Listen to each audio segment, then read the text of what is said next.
வணக்கம். இன்றைய செய்திகள். கோவையில் உள்ளத்தின் கதவுகள் கவிதை நூல் வெளியீட்டு விழா. கோவை மாவட்டம் ஒலம்பஸ் நடராஜா வாசக சாலை ராமநாதபுரத்தில் தமிழ்நாடு இலக்கிய பேரவையின் சார்பாக கவிஞர் பொன்சிங் அவர்களின் உள்ளத்தின் கதவுகள் கவிதை நூல் வெளியீட்டு விழா வெகு விமர்சையாக நடைபெற்றது. வரவேற்புரை திராவிட மணி தலைமை பொன்முடி சுப்பையன், நூல் வெளியிட்டவர் அரோமா ஆர் பொன்னுசாமி, நிர்வாக இயக்குனர் மகாலட்சுமி டைரி, டாக்டர் அரிமா முத்து ஆர் பழனிசாமி, முத்து ஃபயர் எக்யூப்மெண்ட்ஸ் அவர்கள் முதல் படியை பெற்று கொண்டார்.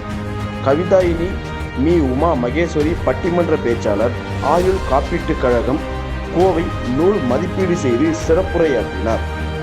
கவிஞர் பொன்சிங் நூல் ஆசிரியர் ஏற்புரை வழங்கினார்.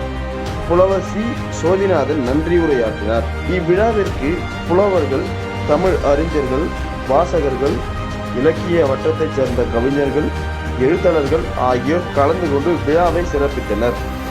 கவிஞர் பொன்சிங் என்கின்ற பொன் சிங்காரம் அவர்கள் பாரத ஸ்டேட் வங்கியில் முதுநிலை மேலாளராக பணியாற்றி ஓய்வு பெற்றவர்.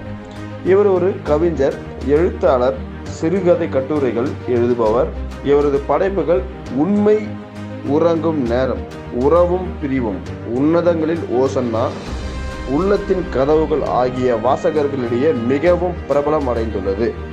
இவரது நாவல் உறவும் பிரிவும் சிறந்த நாவலாக பாரத வங்கி மற்றும் குறிஞ்சி இலக்கிய மன்றம் தேர்வு செய்து சிறந்த கதைக்கான பரிசுகள் மற்றும் கேடயங்கள் பெற்றுள்ளார். இவர் ஒரு முற்போக்கு சிந்தனையாளர், சமூக சேவகர்.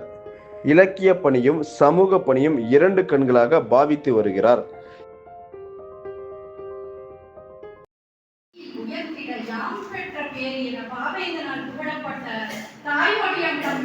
முதல் வணக்கத்தை தெரிவித்துக் கொள்கிறேன். மிக சிறப்பாக ஒரு அருமையான தமிழ் உணர்வோடு, தமிழை காக்க வேண்டும் என்ற உறுதியோடு தமிழ்நாடு இலக்கிய பேரவை மிக சிறப்பாக நிகழ்ச்சிகளை மாதந்தோறும் நடத்தி கொண்டிருக்கிறீர்கள் என்று நான் நினைக்கிறேன். 383வது கூட்டமாக இலக்கிய கூட்டமாக இது இருக்கிறது என்பது மிகுந்த மகிழ்ச்சியை தருகிறது. தமிழுக்கு வயதே ஆகாது என்று சொல்லுவார்கள். இந்த இலக்கிய கூட்டத்திற்கும் வயதே ஆகாது. அது வளர்ந்து கொண்டேதான் போய் கொண்டிருக்கும். வளர்ப்பிறை போல வளர்ந்து கொண்டிருக்கும். எங்கள் மதிப்பிற்குரிய ஐயா அவர்கள் இருக்கிறார். அவரை பார்க்கிற போதெல்லாம் தமிழ் கொடி காத்த குமரனை பார்க்கிற போது எப்படி இருக்குமோ அப்படி தமிழ் கொடியை பிடித்துக் கொண்டிருக்கிற ஒரு குமரனை போலத்தான் நான் அவரை பார்க்கிறேன். அவ்வளவு ஒரு மொழி மீதான பற்று, அதை எடுத்துச் சொல்லுகிற விதம், மக்களை அரவணைத்துக் கொள்கிற விதம், எப்படி வார்த்தைகளை உச்சரிக்க வேண்டும் என்று சொல்லுகிற அந்த பாங்கு, யார் மனதும் புண்படாமல் எதை சொல்ல வேண்டுமோ அதை சொல்லுகிற அந்த அன்பு, அத்தனையும் சேர்த்து செய்த கலவையா நீங்கள். உங்களை நாங்கள் பாராட்ட கடமைப்பட்டிருக்கிறோம். பெருமைக்குரிய அன்பிற்குரியவர்கள் எல்லாம் இங்கே வந்திருக்கிறார்கள். பெரும் பதவியில் இருப்பவர்கள் வந்திருக்கிறார்கள். நாங்கள் பெரும் பதவியில் இருந்தாலும் தமிழ்தான் எங்கள் திருப்பதம் என்று சொல்லிக் கொண்டு இவர்கள் வந்திருக்கிறார்கள். இங்கே இருக்கின்ற அன்பிற்குரிய கேட்பாளர்கள் இருக்கிறார்கள். எப்பொழுதும் எந்த நிகழ்ச்சிக்கு சென்றாலும் பேசுபவர்கள் நன்றாக பேசினாலும் கூட கேட்பவர்கள் இல்லை என்றால் ஒரு எவ்வளவு பெரிய பேச்சாளராலும் பேச முடியாது. நீங்கள் எவ்வளவு அமைதியாக அமர்ந்து கொண்டு இந்த உரையை உள்வாங்கிக் கொண்டு அதற்கான விளக்கங்களை பெற்றுக்கொண்டு அமர்ந்திருக்கிறீர்கள். உங்களுக்கு என்னுடைய அன்பு வணக்கமும் நன்றியும் வாழ்த்துக்களும் முதலில் தெரிவித்துக் கொள்கிறேன். பன்முகர் பாவலர் பொன்முடி ஐயா அவர்களே, என்னுடைய அன்பான அழைப்பை ஏற்று இந்த நூலை வெளியிட இங்கே வந்திருக்கின்ற aroma group of companies general manager Thiru Kannan அவர்களே, இந்த நூலை பெறுவதற்காக இங்கே வந்து ஒரு சிறப்புரையாற்றிய எனது அன்பு நண்பர் டாக்டர் பழனிசாமி அவர்களே, இந்த மேடையிலே அமர்ந்திருக்கின்ற முன்னோடிகளே, அரங்கத்தில் அமர்ந்திருக்கின்ற நல்ல தமிழ் நெஞ்சங்களே, உங்கள் அனைவருக்கும் என் முதல் தமிழ் வணக்கம். நான் இந்த உள்ளத்தின் கதவில் இருக்கின்ற நூலை உங்களுக்கு இன்று சமர்ப்பித்திருக்கிறேன். இந்த நூல் நான் கண்ட கனவு, காட்சிகள், இயற்கையை பார்த்தது, மனிதர்களை வாசித்தது, நல்ல உள்ளங்களை நேசித்தது எல்லாம் உள்வாங்கி அதை தமிழ் சொல்லால் கோர்த்து கவிதை வடிவிலை உங்களுக்கு தந்திருக்கிறேன். என்னுடைய கவிதை நூலை இங்கே வெளியிட்டு இதை பாராட்டிய உங்களுடைய கவிதாயினி உமா மகேஸ்வரி அவர்களுக்கு நான் நன்றி சொல்ல கடமைப்பட்டிருக்கிறேன். இந்த நூலை எழுத எனக்கு ஒத்துழைப்பும் தந்த என்னுடைய துணைவியார் திருமதி நிர்மலாதேவி அவர்களுக்கு இந்த நூலுக்கு நான் படைத்ததற்கு அவருக்கு அவ்வளவு பங்கு உள்ளது. கவிதை என்பது நாம் சமுதாயத்தை எல்லோரும் பார்க்கிறோம். ஒரு சிலர் அப்படியே கடந்து சென்று விடுகிறார்கள். நமக்கு ஏன் வம்பு என்று ஒரு சிலர் ஒதுக்கி விடுகிறார்கள். ஆனால் கவிஞன் மனதை அது மிகவும் பாதிக்கிறது. கவிஞன் மனதை பாதித்த கருத்துக்களை சொல்லோவியமாக தீட்டி இந்த சமுதாயத்திற்கு வெளிச்சம் போட்டு காட்ட கவிஞர் முற்படுகிறான். அப்படி வெளிச்சம் போட்டு காட்டுகின்ற இந்த வேலையை செய்யும் போது இது ஒரு மிகவும் பணம் செலவு மிக்க ஒரு வேலை. ஆங்கிலத்தில் சொல்வார்கள் காஸ்ட்லி ஹாபி என்று சொல்கிறார்கள். புத்தகங்கள் நாம் அச்சகத்திலே கொடுத்து அச்சிட்டு வரும்போது அவர்கள் நமக்கு இலவசமாக தருவதில்லை. புத்தகங்களை நாம் அனைவரும் வாங்கி படிக்கின்ற அந்த ஒரு நல்ல ஒரு பழக்கத்தை நாம் ஏற்படுத்திக் கொள்ள வேண்டும் என்று நான் அன்புடன் கேட்டுக்கொள்கிறேன். புத்தகங்கள் இந்த எத்தனை புத்தகங்கள் நாம் படிக்கிறோமோ அத்தனை புத்தகங்களுக்கு உள்ள கருத்துக்களை உள்வாங்கி நம் மனம் பண்படுகின்றது. ஒரு ஐயா காதலை பற்றி சொன்னார்கள். என்னுடைய கவிதையை ஏமாற்றம் என்ற ஒரு கவிதையை எழுதியிருக்கிறேன். அதில் பார்த்தீர்கள் நான் குளக்கரையில் அமர்ந்திருக்கிறேன். அங்கே மலர்கள், கோடை மலர்கள் எல்லாம் பூத்து இருக்கிறது. அது மீது தவறை தாவி விளையாடுகிறது. அதுதான் அந்த கதைக்களம். அதற்கு ஒரு கவிதை எழுதியிருக்கிறேன். குவளை மலர் சிரிப்பதனை ரசித்தவாறு குளக்கரையில் நான் இருந்தேன் தனிமையிலே. தவளை ஒன்று மலர் மீது மோதியதால் தளிர் நங்கை நடபுரிந்தால் காற்றினிலே தவழ்ந்து வந்த இசை ஒன்று காதினிலே தேனாராய் பாய்ந்ததவே இசை திசை நோக்கி திரும்பி நின்றேன். அங்கே சிற்றடியில் போக்குடத்தை ஏந்தி ஒரு சிற்பமகள் எந்தருகில் வந்து நின்றால் கற்பனைக்கு வேட்டாத அவளனைக்கான கண்ணீரென்று போதாது நின்றேன். அம்மா காலம் பெற்றெடுத்த கோலமையில் காலச்சோலையிலே வாழ்கின்ற பூங்குயிலால் பேசிடுவார் பேதையவர் என்று எண்ணி போதையுடன் நான் இருந்தேன் தமிழை எண்ணி என்று ஒரு காதல் கவிதை படித்திருக்கிறேன். ஐயா, உங்களுடைய விருப்பத்திற்கு இருக்க தமிழ்நாடு இலக்கிய பேரவையின் சார்பாக கோயம்புத்தூர் ராமநாதபுரம் ஒலம்பஸில் உள்ள நடராஜ வாசகசாலையில் உள்ளத்தின் கதவுகள் என்ற நூல் வெளியீட்டு விழா இன்று நடைபெற்றது.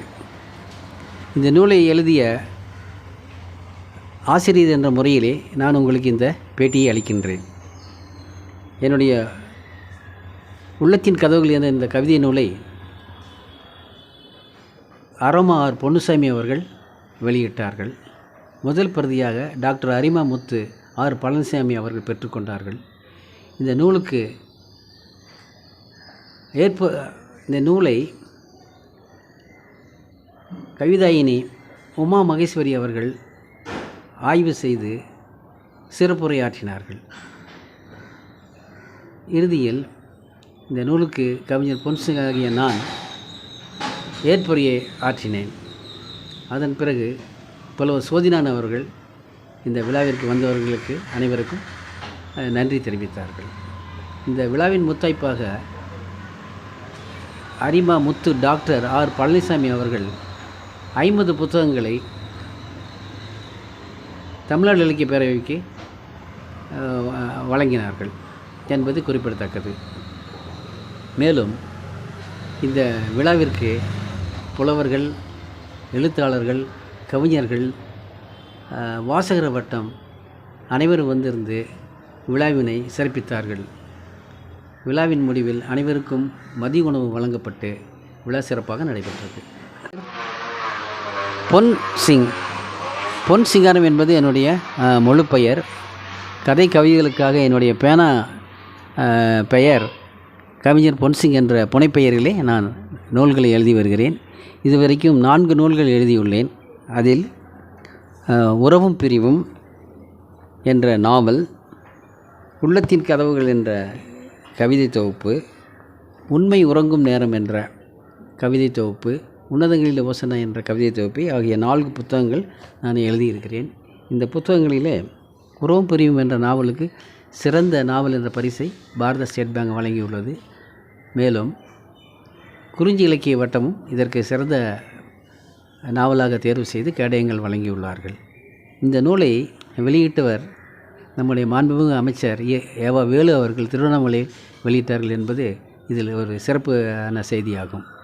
இந்த நூலிலே குடிநோயாளிகள் எப்படி சமூகத்தில் பாதிக்கப்படுகிறார்கள், குடும்பத்தில் அவர்களுக்கு என்ன பிரச்சனை இருக்கிறது, சமூகத்தில் என்ன பிரச்சனை, குடிநோயாளிகளின் குழந்தைகள், மனைவி, உற்றார் உறவினர்களுக்கு என்ன பாதிப்பு ஏற்படுகிறது, அவர்களுக்கு சமூக ரீதியாகவும் பொருளாதார ரீதியாகவும் என்னென்ன இழப்புகளை சந்திக்கிறார்கள் என்பதை விரிவாக இந்த நாவலில் சொல்லியுள்ளேன்.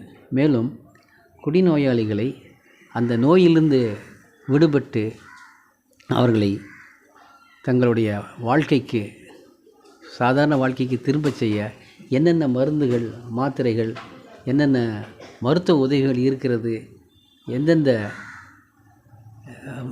நிலையங்கள் அவர்களுக்கு ஆதரவு அளித்து அவர்களை அந்த குடிநோயிலிருந்து மீட்டெடுக்கிறது என்பதை ஒரு காதல் கதையாக